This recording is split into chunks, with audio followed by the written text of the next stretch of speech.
All right, yeah. So it's just started to record. So Fantastic, fantastic.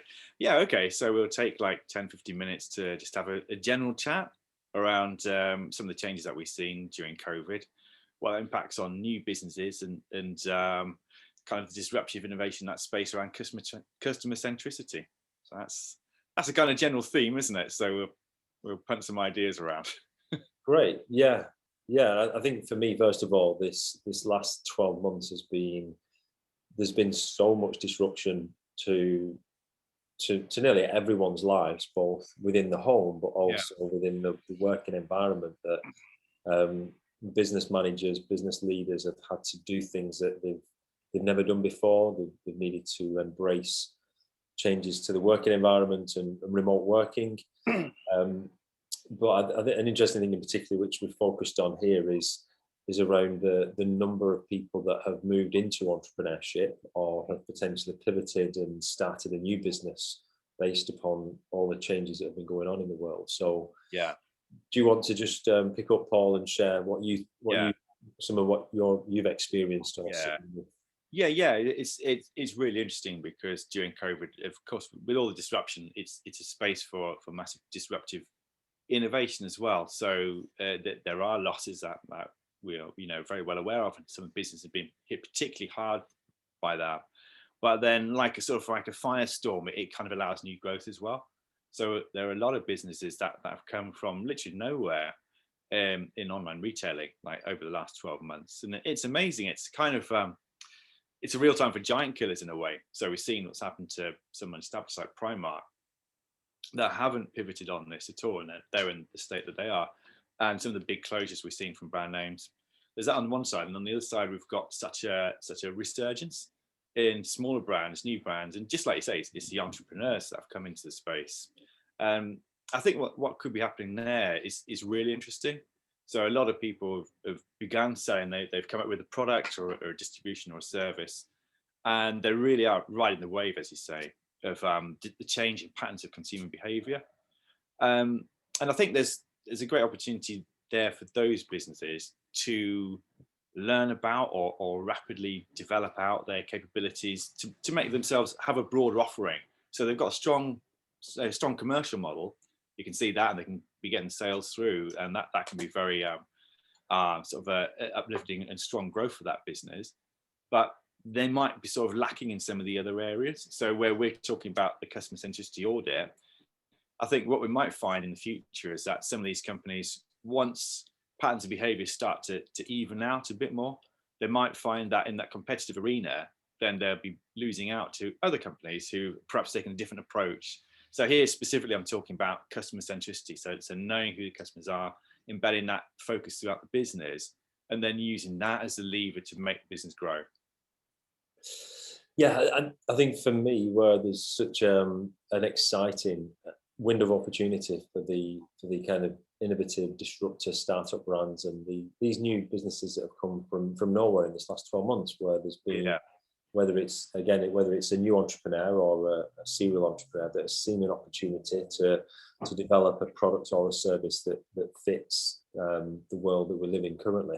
mm, So naturally, these businesses will be starting from nothing, from maybe one or two people, and then maybe scaling up already in this last 12 months. But compare this to the bigger brands, the well-established brands that's in that marketplace already, that potentially have really struggled in this last 12 months because they've not pivoted and because they weren't set yeah, up and because the culture within that organization hasn't been able to adapt and to evolve to pivot. The opportunities that these startup brands have got, because of the much smaller, the much leaner, they haven't got yeah, that legacy kind of mindset within the business, that they have got this opportunity to truly embrace becoming customer focused and really embracing the umbrella for any business that's available for any business to become customer centric, because you've got a smaller operation, you're not battling with legacy systems, you're not battling with old habits and behaviors, you're not battling with yeah, the classic hippo mentality of the highest yeah, paid person yeah. opinion is the one that we all follow.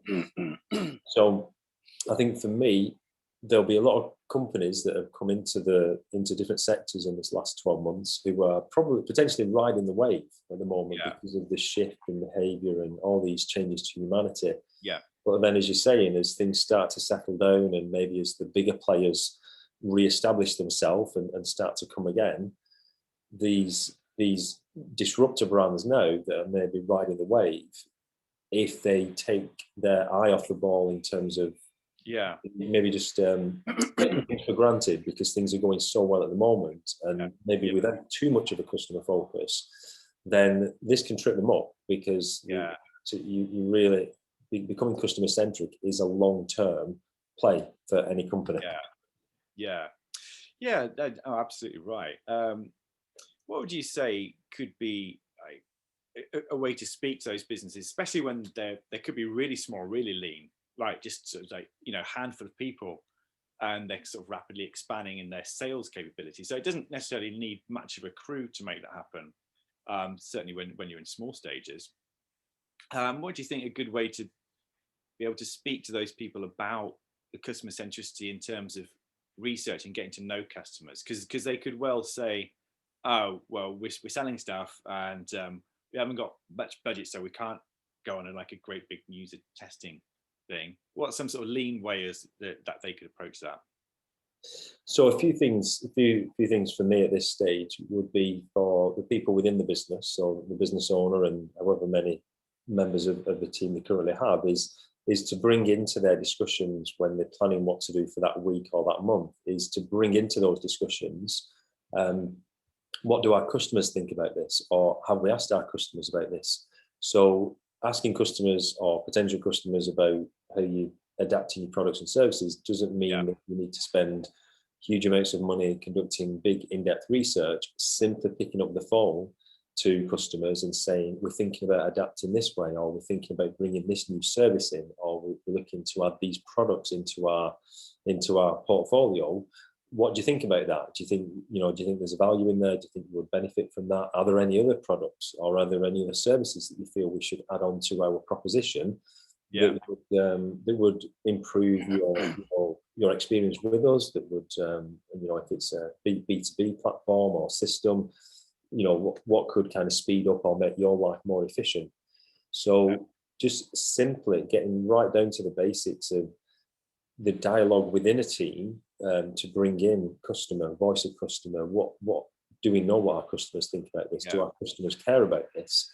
But then in order to get that feedback, just simply looking to engage with your customers, because at this early stage, if you've not got a huge database of customers, then having one-to-one conversations with them is going to bring great benefits, because it will bring benefits to you as a business for your products and services to make them more customer focused.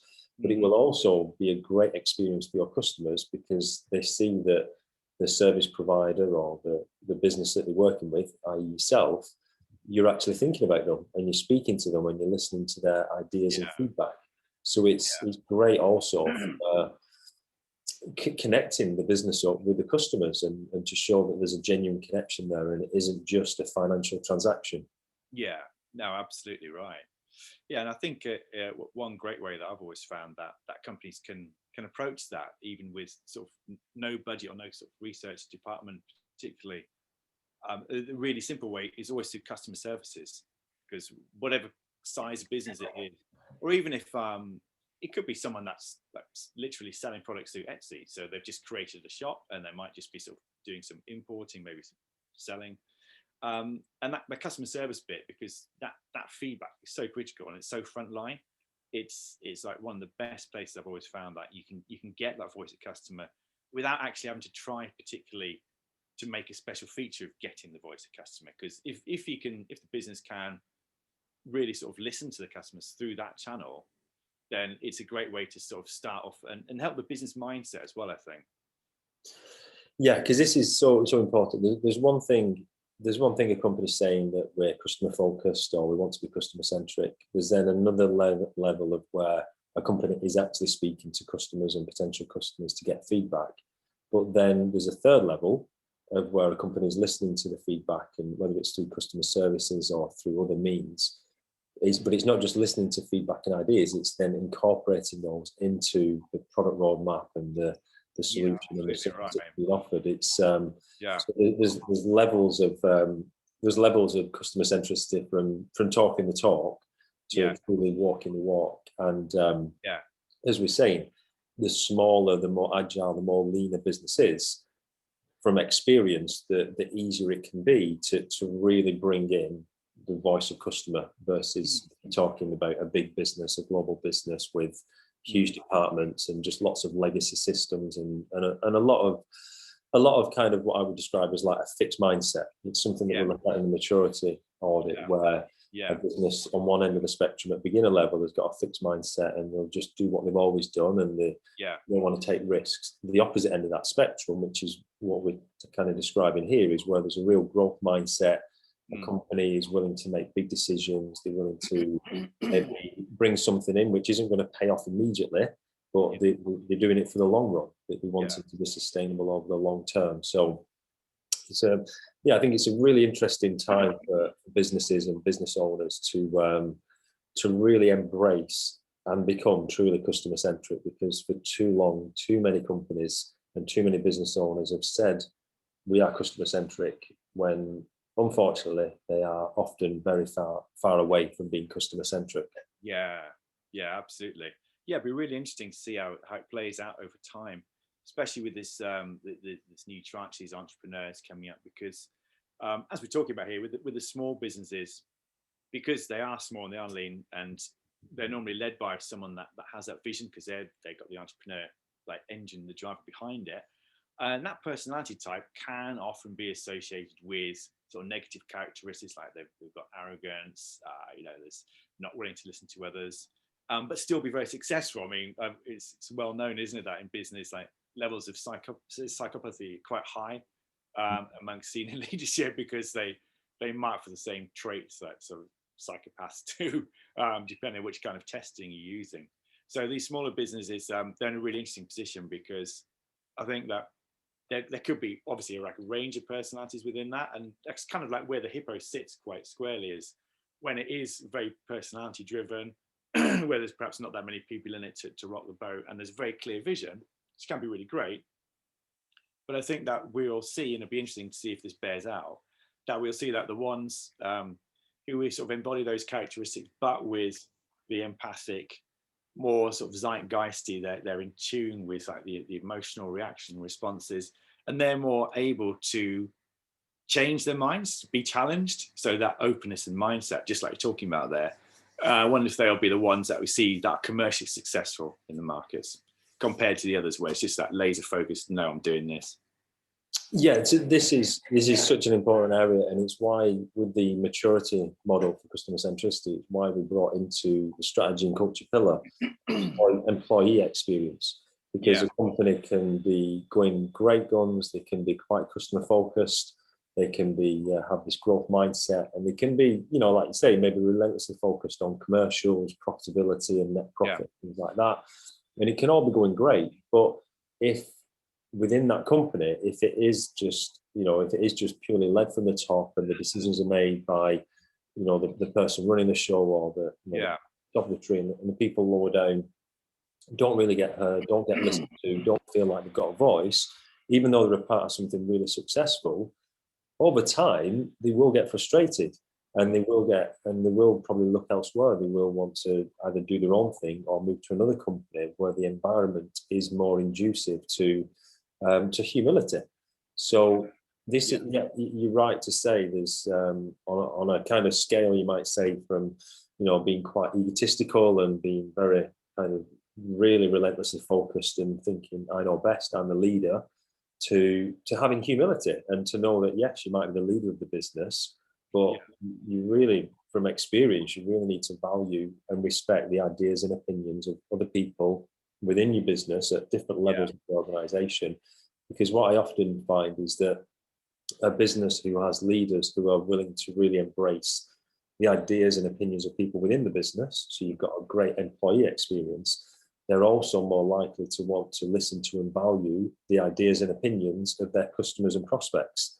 So for me, the kind of there's like a double there's a double benefit here of becoming customer centric is also typically going to help with your internal employee experience, because that can never be underestimated. And that old saying that culture eats strategy for breakfast, and if the culture isn't right, and if you've got people that are frustrated and people that don't feel value, then in time you're going to push those people out of your business. Yeah, no, absolutely right. And something that I think is really interesting and will be powerful going forward is, I mean, obviously when we've got the maturity audit, that's something that we've just been, doing. So it's just great to have a direct experience. But aside from doing it, like completely objectively from that, it'd be really interesting to see that model applied in many of the verticals where it's, particularly if it's a massive enterprise business, because what we're talking about here is through the audit, then connecting like a vertical slice through it.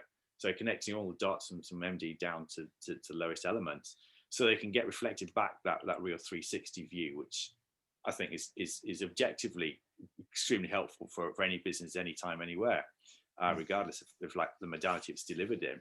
And a kind of example I'm thinking about this where I've seen it not happen, seen a big disconnect, is in is a very large home furnishings retailer, which I mentioned no names, but what they have is a huge multinational business, and I've seen a little bit of it, that business. And for the contact center, for dealing with inbound complaints, refunds, or whatever, it's a very difficult, painful service and system for the contact center agents to use, and a very difficult, painful customer experience for customers. It's one of these businesses where there's a happy path, and if it all works out, then everything's green light's great. But when there are diversions from that path and those exceptions aren't handled a particularly elegant way, because it's a very long established business, because it's so large, it's very difficult to change, whatever the reasons are, that the upshot is that experience becomes very jarring, and for the employees as well as the customers. But what I saw an example in that business where, at the same time as like the agents are dealing with these very difficult calls, perhaps it could be someone that's a disabled customer, needs a redelivery, and it's very difficult to do that for whatever reason systematically. At the same time as I have that, so it's a high churn rate in contact centers, which there often are. But at the same time as I had that, they had an employee satisfaction survey coming through, which is like, do you like your job? Yes, no, and then having to rate it, and that was really an incongruous experience for the person I was talking to, who was the agent, just about that experience, really jarring, because the business was sort of embracing, on one hand, this is a good thing to do, but on the other hand, completely not doing it right, or we're doing it in a context where the answer is going to be sort of more unpleasant than if they didn't do it at all. Yeah. I think with this, what I feel, just as a kind of generalization, but in the last 12 months, with so many people having so many of what was a core part of their day-to-day life taken away from them. So whether it's on the one hand having your job, being made unemployed, losing your business, changing the whole working environment, not being able to see family, so many things that we've taken for granted, and many things which are core to being human at the moment have been taken away from us. So a lot of people have been crushed, and their lives haven't been as filled with as much joy and happiness as what they were previously. So what I feel is likely to happen is people are maybe coming back into the workplace as jobs are beginning to come back on the available again, and people are moving from employment to employed. They'll, having gone through this experience in the last 12 months, yes, people will be happy to get a job, but they'll also, having been crushed for the last 12 months, they'll be expecting, they'll be more in tune to when they're working within a business that isn't giving them a good experience. So they'll be more sensitive to a culture that maybe isn't that conducive to enjoyable, being respected and being valued. And so, yes, people will be happy to get a job, but I think their patience will probably wear thin a lot quicker, because they'll be like, no, I'm not having this. I've had enough. I've had enough like battles and challenges, and I've had enough turmoil in this last 12, 18 months. So I want to enjoy my job. I want to feel respected. I want to enjoy going into the office. Yeah, definitely. And then obviously the work-life balance of like how much physical presence is needed anyway. It's a really good point. It's really interesting. and we'll see like how the market plays out for that. And kind of aligns that as well. It will be also interesting. It'll be much more of a lagging indicator, a lagging variable from COVID effects. But because the rise in online shopping has been so substantial as it is, that sort of 5 years worth of growth in 1 year kind of thing we're talking. So because of that, then people who are consumers, who are also employees, I think are much more savvy overall with these experiences, and that could play through to like how those experiences are managed and how businesses sort of really see the role of customer. Mm. Yeah, and I think just to summarize for me, this last 12 months with, as you say, with this huge rise in online because of the shifts and changes, that people's expectations of the online experience will have accelerated in terms of people will more readily see now when there is friction, when there is frustration within an experience, because they're so familiar with it and they're now shopping online every week, where maybe we only used to shop online every 3 months or something. Yeah, definitely. So this places even more of a focus on the retailers to provide a good, intuitive, and ideally a seamless user experience, because if not, there's likely to be a competitor that's out there that's available on the next result on Google. Exactly. That is providing the same product, same service, whatever it might be, but that has got a better experience because they've focused more on improving that customer experience. So there's, again, companies could get left behind. Because the consumers' expectations have stepped up quite a few levels in this last 12 months. No, absolutely, yeah. And I just like conclude as well, just like adding to that, Paul. And I think what we've seen is now we know, in the world at large knows, that transformation is possible. It's not monolithic. It's not inachievable, which is what a lot of businesses thought they couldn't do. But then they found through the pressure of needing to, then they have done. So they've transformed. And something that I like to say to people, especially smaller businesses, that transformation, you don't need to transform your platform necessarily, but you can transform your performance through some things which are quick wins, and they come out from work like these audits. Yeah, and I think the final thing to finish on me is that this journey, this transformation, this becoming more mature as a business in customer centricity, is often about how people are with each other and the way decisions are made and conversations. It's not necessarily about investments in tools, technology, and big fixed things. It's about how we are individually and how we are as a group and how much empathy we have for each other and respect. So these things can really drive a business forward. And it's about, often it's about, changing what's in our hearts and changing the way we treat and respect our fellow employees. So there's so much of this is achievable and attainable. Yeah, and it's certainly an exciting time to be working, for us to be working together now in this way with companies to really help them focus on understanding where they are in maturity around customer centricity and what they can do over the next 3, 6, 12 months. Yeah, exactly. And as you say, be the change. So that comes within and then starts out, and then that can rapidly change an organization. Yeah, potentially. Great. Well, thanks, Paul. It's been great to have this discussion with you, and we'll look forward to getting some feedback, and hopefully it's valuable for some entrepreneurs, business owners, whether startup or established, to maybe just get a few thoughts and ideas of what we can do within their company. Yeah, absolutely. Yeah. Look forward to that very much. Okay. Cheers. Thanks, Paul. See you next time. Bye. Bye-bye.